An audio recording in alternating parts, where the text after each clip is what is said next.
lion, a big male lion, and I'm trying to figure out who it is. I think it actually might be Tinyo, but I'm confused just because I've seen a patch on his shoulder, on his right shoulder, and I know that Tinyo had a bouts of mange and he's got a patch of skin that shows through his hair, but he's huge. But I also haven't seen the Birmingham for such a long time, but maybe you can help me. Maybe it's not, maybe it's a Matumba, but I don't actually know.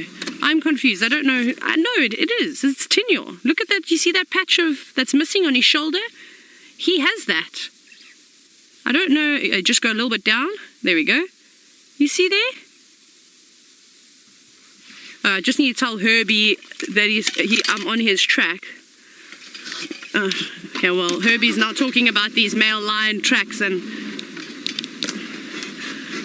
please tell Tristan, standby stations. Herbie, I've got this Madoda Ngala. He's moving on the 2-track from Treehouse Dam to where Tingana had that Honchi Bamba, going back towards Weaver's Nest. There's one following through the block. Okay, how exciting is this? So if you do know exactly which lion this is, just because I haven't seen the Birminghams for quite some time, you can hashtag Safari Live. So we're just going to drop the aerial slightly. Any word coming through, Alice? Yeah. Are we ready? Yeah. Lisa, you said that lions trump leopards, so I win. Yes! And Tristan, just because you said that I'll never let you hear the end of it, I'm now not going to let you ever hear the end of it too. But it was quite funny, the sighting, because we didn't have any signal. Oh, okay, so you're all agreeing with me in saying that this is Tinyo. I cannot believe how big he's got. I mean, I'm going to have to go back and find photos of when I first started working and I first came across the Birmingham boys, because he's easily doubled in size. I cannot believe how big he is. He's also got a big full belly too. I wonder if he wasn't the male lion that was feeding on the zebra carcass that I told you about in Hoffman's. I think it could be. And he's come from that way. Oh, Mongoose, run. Run, there's a lion here. Although I don't think he'll be interested in them. I'm just trying to get up in front of him again. Hold on, Seb, we'll beat him at his own game. Hopefully. Whee!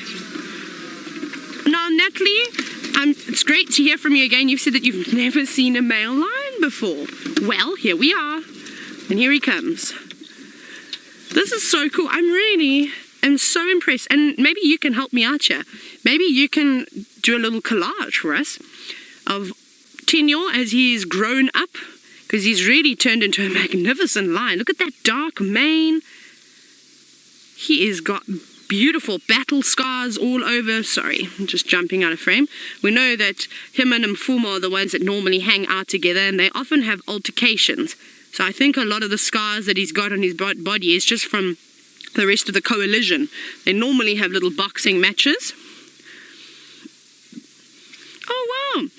Sunny Jane, you also said that this is your first male lion sighting, and you have got tears in your eyes. Well, I hope they're tears of joy. How cool is this? My heart is pounding. Because I was trying to tell you, I was driving, we had gremlins attacking us. Alice was saying she had no picture for us and we couldn't work out why, so we rebooted.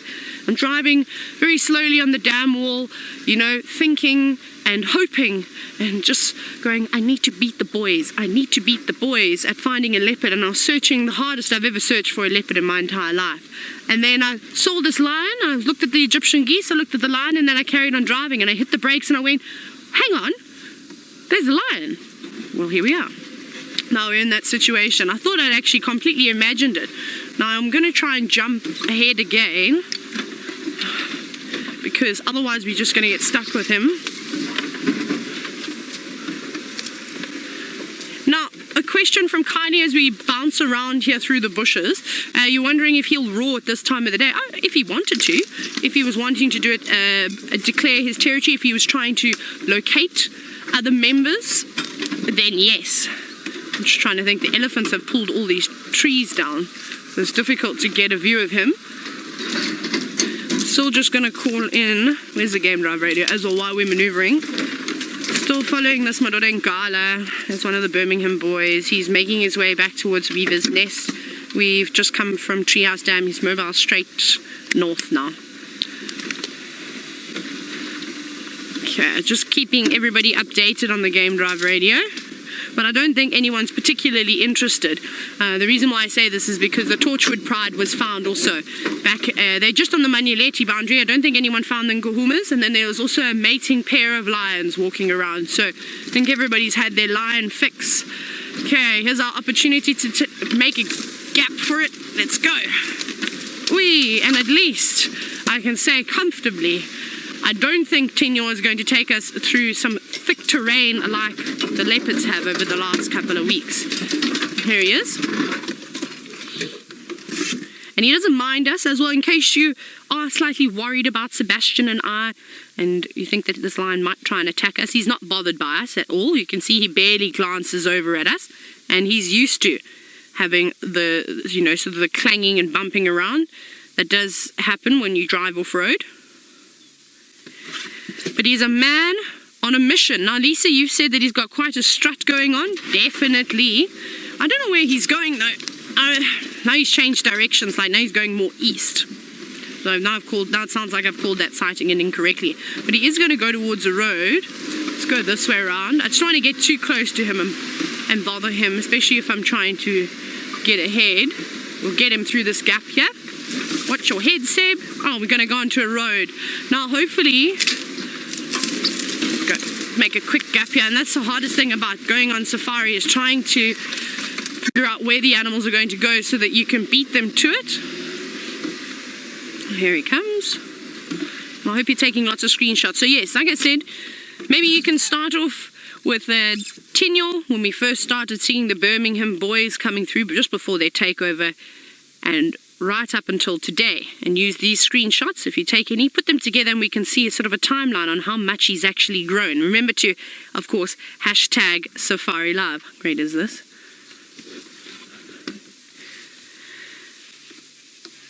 Now, Ladybug and Daisy, you said that his mane has gotten dark. It has, and it's filled out quite a bit. Now we need to pick up the pace, because this is a spot where we could lose him. I'm just trying to find a gap. We're going to have to go... Oh no, he's going towards Pangolin Track. Maybe, I think. Oh no, now I'm in low range, so I can't go back very quickly. I have to pop the car out of 4x4 gear. Okay, he's going towards Chelepan. Up that sighting again. Stations Madonna and Gala's now changed direction. He's just slightly north of Pangolin Track. He's going sort of towards Twin Dams and Chelepan. Okay, this is no good. We go in here. I thought he was going to come onto the road, but he's changed direction again. He's just through there. Now, this is the block where I was trying to find my num-num. I remember my Carissa bispinosa tree. Maybe I'm going to find it in here. Well, I need to do some serious off-roading now to try and get another view of this lion, so I'm going to send you back to Scott, and I wonder what he's going to have to say about me finding the lion.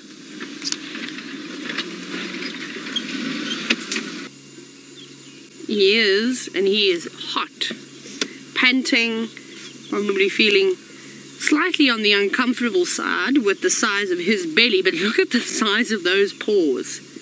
They are enormous, much larger than the paws of a leopard. Even Tumba couldn't compete with a big male lion. And we always talk about how big Tumba, the young male leopard's tracks are. For leopards, they're pretty big, but nothing quite trumps those feet of a male lion. Now, there's a lot of commotion going on the radio. Alice, I can't get a word in. Maybe you can ask Tristan if he can call the sighting and that he's gone. He's static. He's just sitting.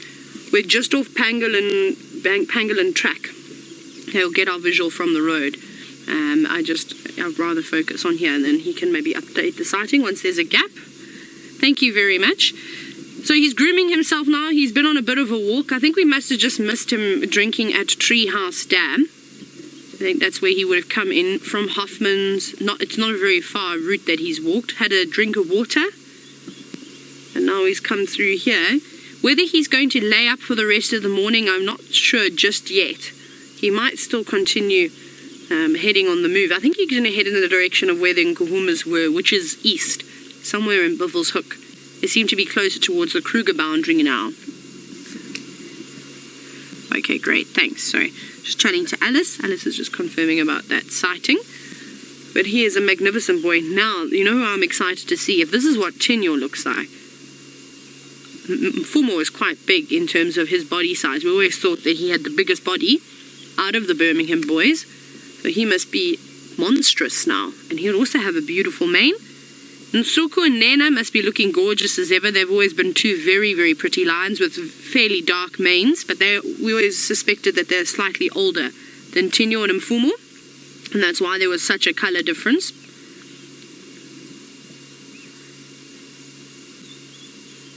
Now, a question from Alexander with camouflage, wondering why do lions have a plain coat, whereas the other cats don't?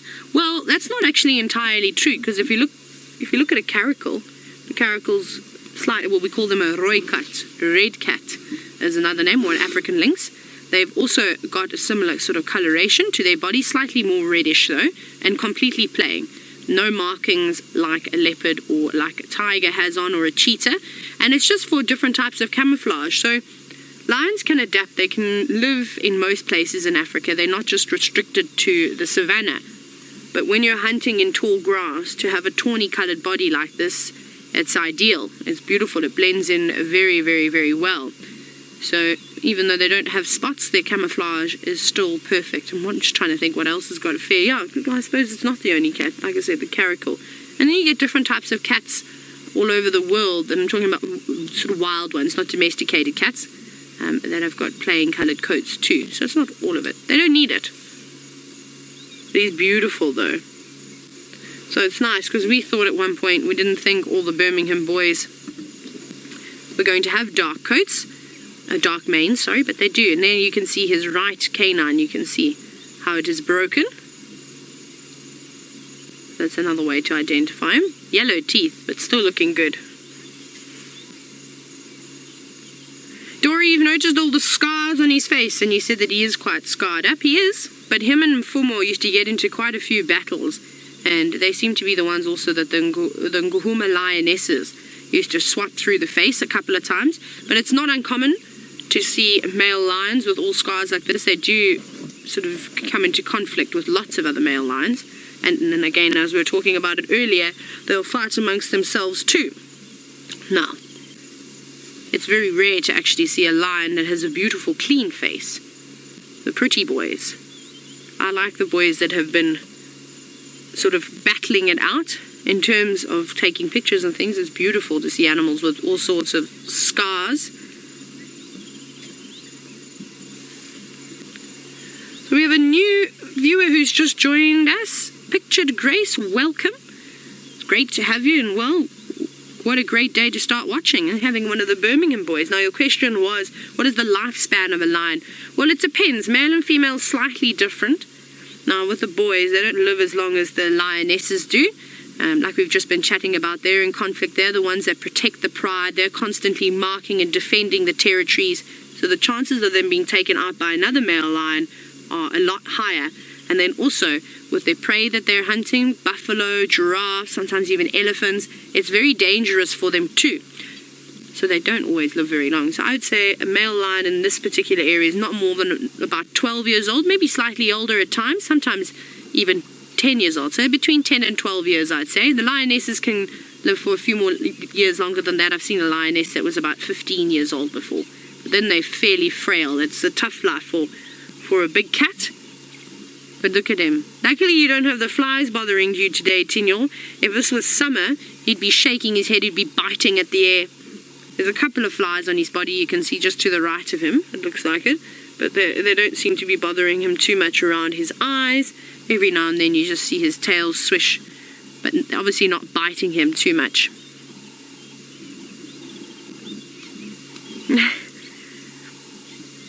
Curious one, you said that it also looks like he's eaten a buffalo all by himself. No, I don't. So not quite a buffalo, but a zebra. The fact that he's come out of he's crossed Gowrie Main, coming out of Hoffman's, that means it must be the lion that everyone was looking at that was feeding on a zebra kill. And I suppose that's what the lions are having to feed on at the moment, is lots and lots of zebra. They seem to be the only animals, as well as the waterbuck, that are around. Hopefully the buffalo will return. and come back towards Djuma, move away from the river systems and come up here, and then it'll be really, really exciting because we'll have the return of the lions. And remember, when a pride catches it in one day, they'll on a day or two, or it depends on how big the pride is, of course, but normally we see the nguhumas feeding on a kill for about 2 or 3 days. I suspect that'll be slightly less now because they've got 6 very hungry lions that aren't cubs and little anymore. They'll be eating 3 or 4 times the amount that they were last year, probably even a bit more than that. So maybe the carcasses won't last. But how exciting is it? We've got this boy, and hopefully we're going to see all 4 of the Birminghams together again. That's something I still have not seen. I've only ever seen 3 of them together. So I'm still waiting for that day when the 4th one comes along. And there we go. Look at that belly now. He's eaten the beach ball. Now, actually, is it blood underneath his mane, or is it just water? Just underneath his chin. I'm just trying to have a look. You can see there's wet pit, just water. Oh no, it's just water. Just double checking, so you can see that he has drank. He did go down for a drink. So Sharon, you were wondering how old is this male lion? Now, something that guides tend to always forget to do is we'll find lions, we'll determine their age, and then they never seem to get any older. I remember, and I'm guilty of it, all guides are guilty of it, we called the Charleston males 5.5 for about a year. Like they didn't age. So, like I said, Tinyo and Mfumo seem to be slightly younger than Nsuku and Nena, but I reckon by only a few months, maybe 6 months or so. So I would put these boys, they must be about 6 years old now, maybe even slightly older than that, maybe 6.5, because I reckon that Mtsuku and Nena must be about 7, because we saw them with these beautiful dark manes already last year. They were looking good, and even early into this year they were much larger. So these boys are just coming into the prime of their lives now, and they typically take their first so they have their first takeover as dominant males when they're between 5 and 5.5 years old. So it's somewhere around there. It's obviously very difficult to give an accurate date of birth unless you were there and you witnessed mom giving birth, but you sort of just roughly gauge. And these lions didn't come from here, they've come from very far away. Just because we haven't seen the Birmingham boys, I suppose with all the new viewers that we had, we better chat about where they're from. So they come up from the Timbavati, which is north of us. I'm not exactly sure how, as the crow flies, how many kilometers north of us, but quite a distance from where we are, and they moved all the way south. So even the Timbavati is open to the Greater Kruger National Park, so they would have gone into Kruger, moved down this way, and then they settled in. So the farm that they actually were born on, or from where the pride is called the Birmingham farm. That's where they got their names. That's typically how the boys are named as well, is that whichever property they were born on, they will get that sort of name. And these were all farms, especially in the Sabi sand and the Timbavati. They were being used for various things, so they have these other names. And now I think he's going to sleep here. I don't think that this boy is going to do too much. I think he's going to take a rest. He looks exhausted, but we'll sit with him for a little bit longer. Let's go across to Tristan, who's got a different type of predator. He's just resting up at the moment. He doesn't really show much sign of moving about, but I don't blame him. He must be exhausted. You can see he's panting. He hasn't, like I said, he hasn't walked too far. However, all that food is now pressing up against his diaphragm and his lungs and making it quite difficult for him to catch his breath. Now, we've been seeing the Nguhuma pride moving about quite a bit throughout the day. And it's quite interesting, and the only reason I reckon that they have been moving around during the day is just because it's tough out here at the moment. We haven't seen buffalo, we haven't really seen anything, so they're desperate. They're searching for food, they're searching for all types of things, and even if it means that they need to move during the day, they will. Now, they haven't found the nguhumas yet, so I don't know if they've managed to catch something last night, but they were desperately hungry. Whereas this boy, I think all he's going to do with a belly that full, I don't think he'll do too much moving around. He'll just move around to the shade. He might go down further into this drainage line, which is a perfect spot. So it's a drainage line that sort of runs between Pangolin Track and Ingwe Alley, especially once the sun burns through these clouds. I think it's going to be very, very warm. Hasn't really been too cold at all today. And we might find him again for the sunset safari, which will be quite nice. And hopefully he is around here and he leads us somewhere to maybe where the lionesses are. Maybe the lionesses come back this side. But it'll be nice to have a male lion for the sunset safari to follow him on his territorial patrol if he goes on one. Now, dear watcher, you're wondering if it was really hot, would they lay in sort of water or mud? Yes, they will. I've actually seen lions doing exactly that. You'll sometimes see them going into lay against just the edge of the water, not necessarily right inside. But they might go into the odd puddle here and there. But then again, I've also seen some lions that don't like water at all and have made a concerted effort to go completely the scenic way around and not go through any puddles at all. Now, Chele Pan is not too far from us. It's just down that way. So if he does get a bit hot again, there isn't any water in this drainage system. I have walked through here before. You'll probably go around there, maybe even lay up under one of those big tamboti trees. There's some nice tamboti trees which would cast a good shadow, but it's still a pretty good spot around here. The quarry trees are evergreen, so always good shade around here, and the sun hasn't quite got to him just yet. What do you think, Seb? Do you think he's going to do any moving? Do you think we're going to find him in the same spot this afternoon? I'm not sure. It's a tough one. They're so unpredictable. Exactly, they are so unpredictable. And especially if there's no other lions on the property, maybe he's not going to hang around. Maybe he will start moving, but it's almost impossible to tell. You know, something could come through here and chase him away. He might hear a sound and get up and follow it. Even though he's got a big full belly like this, if there is an opportunity to catch something else, if it stumbles across him, he's not going to turn it down because he's full, because he never knows when he's going to get his next meal. But it does just show you that male lions are capable hunters. They don't necessarily need the prides to survive. He took down a zebra all by himself. I don't know if it was a zebra foal or if it was an adult, but he's been there for apparently, I think, 2 days now. Maybe it was a juvenile zebra that he was feasting upon. And I feel sorry for male lions. I think they really have such a hard life. And they're lucky now. They're living a fairly comfortable life because they've established themselves in the northern sands. However, these younger ones, of course, that are in the Ngahuma pride and any other younger males, it's really just going to get worse and worse for them once they've left the pride. They're obviously very comfortable with the lionesses now. They're doing all the hard work and catching them food, but once the Birmingham boys say, right, off you go, you're not allowed to stay in the pride any longer, that's when life gets so tough.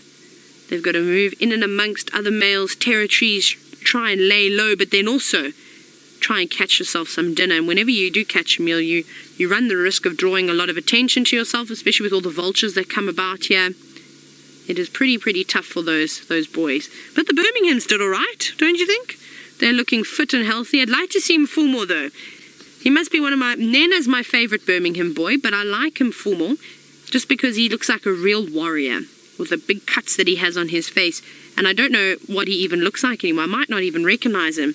The only giveaway of this Birmingham was the fact that he had that patch of skin missing on his, well, that piece of skin, sorry, that was showing. Well, obviously the fur hasn't quite recovered. And when he was looking at me, I didn't really get a good glimpse of his canine. He didn't have his mouth open wide enough for me to see. But they've just transformed into majestic males. They really have. And they're never the nicest looking things when they just come into rain. They are so scrappy, manes are short, you know, they're in between like teenage years, if you will. But now they've grown into lovely lions and beautiful dark manes, which is obviously very attractive to the Nguhumas, to the Torchwood, to the Styx lions, to all of the various prides that they do visit. That dark mane is normally a sign of good testosterone, and he's a good-looking male. Now, Just you're wondering when lions sleep, are they conscious? Well, have you ever heard of a cat nap? That's where it comes from. It's literally, even though it looks like this lion is fast asleep, their ears keep moving around. They're always listening out for something. But being the top predator in terms of the cat species, of course, crocodiles are up there with one of the apex predators. In my opinion, I think a crocodile is probably the apex predator. They don't discriminate against anything. He's heard a car coming. That's why I think he's sitting up. That's the only difference that I can hear. There's a vehicle coming past. Anyways, so what was I going to say now? Oh my goodness, my train of thought completely disappeared because I was listening to this vehicle. Alice, what was I saying about a man? Oh, the catnap. Sorry, yes, just I was answering your question. I'm all flustered now with this beautiful male lion. So yes, the whole catnap thing is so true. They will sleep heavily though, much more soundly than a leopard will sleep if they're on the ground, or a cheetah, constantly looking over their shoulder. But a lion will put its head down. But let me tell you, even an inyala pulling a leaf off of a tree would be enough to trigger that lion. It would sit up and then look in that direction. And that's exactly what he's done. So he's having sleeps in between, but he's still listening to everything that's going on around him. I don't know where this vehicle's gone, if they're going to come here. Like I said, there have been lots and lots of lions about, just unfortunately just out of our reach. But wouldn't it be great when we wake up one morning and we have the Kahumas back, the Birminghams? I look forward to that day. We have missed you, male lions. I don't know when we last saw a Birmingham boy. It's been a few weeks. Well, at least a few weeks for me. So I'm absolutely ecstatic. I'm going to send you across to Tristan. He's headed towards Gallagher Pan, perhaps in search of leopards. Let's go find out if he's had any luck. I don't know, I've got long hair, yes, Scott, but is it as nice as this lion's mane? Maybe, maybe not. Although at the moment, if I don't go to the hairdresser soon, I'm going to be looking like that lion with the dark undertones to it as well. I'm going to be matching Tinyo. But he's not going anywhere. He got up and he moved, sure, maybe not even 50 meters or so closer towards the drainage line. So I think that's where he's going to go and rest for the day. It's nice and cool in there. Maybe he'll find himself a good sleeping spot on some nice soft sand. But for the moment, it's like he's been put in the naughty corner because he's facing a guarri tree. He does not want us to see his beautiful face this morning. Luckily, we got a couple of shots of him earlier and on the move. But I've got a good feeling. Let's actually hope that the sun does burn the clouds away today. Normally, I'd be saying the complete opposite because we prefer the cooler weather. But I think if it stays cool and there's a bit of a breeze that's picking up now, he might still move throughout the day. Maybe not long distances all in one go, but I think he'll definitely get up and start moving. I'm just going to say goodbye to some guests. Cheers, guys. Have a good one. There you go. They're coming on. This is the first lion that they've seen this morning, which is quite nice. I was saying to them, well, we haven't seen a male lion in such a long time. Well, we haven't here at Djuma. It's been a while. I'm trying to think. Can anybody remember the last Birmingham boy sighting we had? Alice, has anybody said when we last saw a Birmingham boy? I don't think it was with me. It might have been with Tristan or even Ali. And I believe all of you have been not complaining. That's not the right word. Although I've actually been complaining. So yes, I'm going to complain that we haven't been seeing the Birmingham boys. It has been such a long time. That's why I was so surprised and I was so excited. I was like a giddy schoolgirl when we saw him because I really couldn't believe my eyes. And maybe it is just because I haven't seen a male lion or big Birmingham, especially one of the Birmingham boys, in a while, that I'm surprised as to how big he is. A very, very, very attractive male. We would have a few months ago said that Tinyo maybe wasn't the prettiest one out of the lot, but now that he's reached this magnificent size, my goodness, I'm so impressed. Bushmum, you said that he's got notches in his ear. Oh yes, he does. He's got the half moon notch. Is it in that one or is it in the other one? I can't remember. I think it actually might be that one. I think it is that little gap over there. Yes, it is. That's his ear that he has that sort of half moon cut out of it. There, now he's going to rest his big... Look at his big paws now. Look at that. They are huge. That's one thing I can tell you right now. I wouldn't want to get into a boxing match with a Birmingham boy. Oh my goodness. So apparently the last sighting we had of a Birmingham boy was the 21st of June. So I suppose it's not that long ago. Well, my sighting must have been in May. We had them one night. It was beautiful. Was it May? We had them on Impala Plains. We had Mfumo. It was very, very nice. And he was just sitting, relaxing. He was a last-minute male lion, not a last-minute leopard like normally the sightings that Tingana gives to us. But a last-minute Birmingham boy. I'll take a last-minute any animal, to be honest. It's nice just to see him here. He's lucky, though. I'm happy for this lion, because I can't imagine how uncomfortable he must be that he doesn't have to worry about the flies. So lucky you, Mr. Tinyo, and not having to worry about the biting flies. All you got to do is just try and get your breath again. Why don't you be a good lion and get up and go and walk towards Chele Pan? It's not too far, and have one last drink of water for us.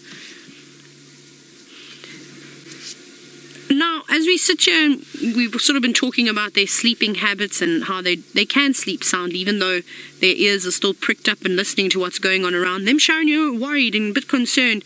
As he sleeps out here, wouldn't hyenas get him? Now, the one thing with hyenas versus lions, obviously we know that they're eternal enemies. They don't like each other at all. Is that when there's a male lion around, those hyenas are very, very, very careful, because a big male lion is much more powerful than a lioness, and they're often responsible for killing a lot of hyenas, so they've got to be careful. They won't bother him too much. Well, it seems as though Scott has joined the game of lions now. We've gone from looking at a beautiful Birmingham boy. We're going to go across and have a look at some lionesses.